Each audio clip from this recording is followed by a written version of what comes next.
what is the largest star in the universe and why is that large?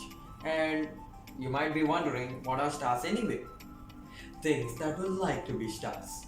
So we'll begin our journey with Earth, not to learn something with a big, large scale if you compare with outside things.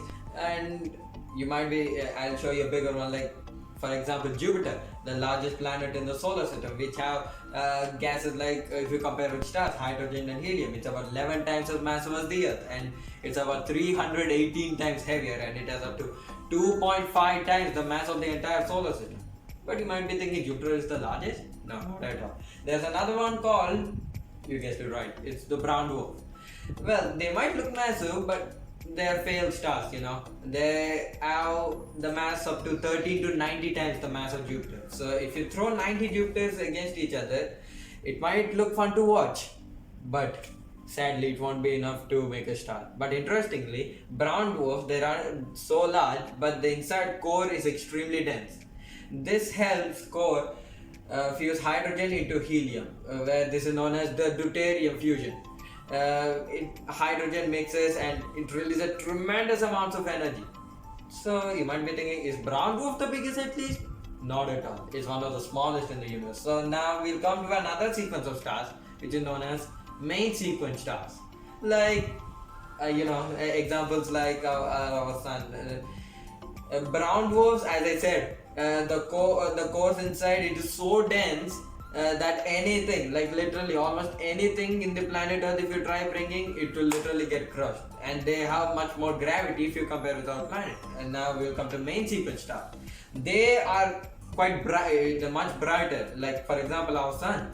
And brown dwarfs, they can live extremely long. But one fact I'm gonna tell you is, the bigger the star is, the lesser the lifespan it will have. Like brown dwarfs can live up to trillions of years, but sun only up to 10 billion. And larger the star is, the faster the fuel it will throw off, and the lesser the time it will live. And sun, at one point, it will turn into an extremely giant phase that it will almost eat our entire solar system. So apart from brown dwarfs, there's another one called red dwarfs, which is quite bigger than brown dwarf. It has like up to 100 times the mass of Jupiter. They aren't so bright, but the point is that up to 70% of the stars in the universe, they are actually made out of brown dwarfs, and the rest remaining 30% are main sequence stars and big gigantic stars. You see, they if you see up the night sky, and another point I'm going to tell you is they burn the fuel extremely slowly. That's why they last up to at least 10 trillion years.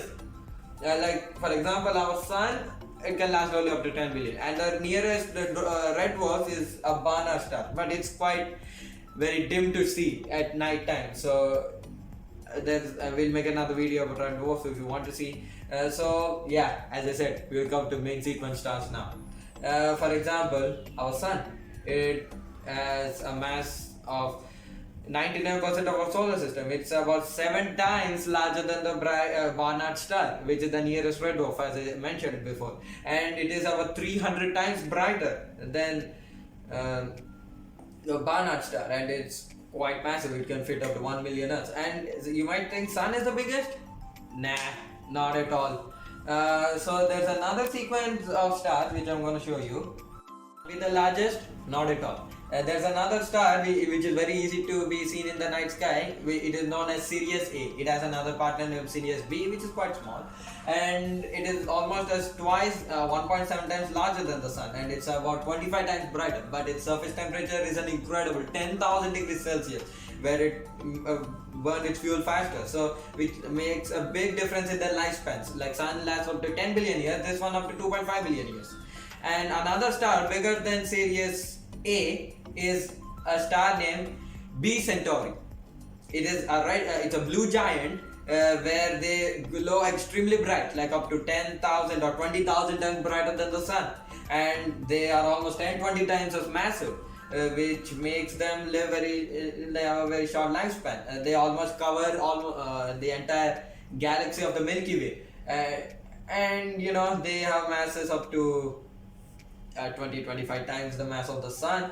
And another star I'm going to tell you about from B Centauri is R136A1. This is the brightest star which astronomers have ever found. It is up to 9 million times brighter than the sun. I mean, it is so bright that you will not even have eyes to watch it. And it is the core inside is so dense that it leaves up to 8.7 tons of material in a single second. And astronomers, they don't know the exact lifespan of the star, but they're saying like, few 1 million years.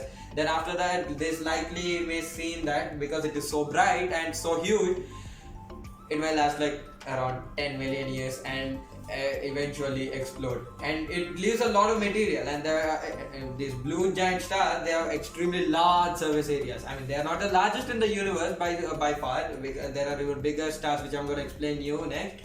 And we'll feel like, come on, we have to kill them. Not at all, not really. Since they are way far away from us, you won't be able to reach them at all. And yeah,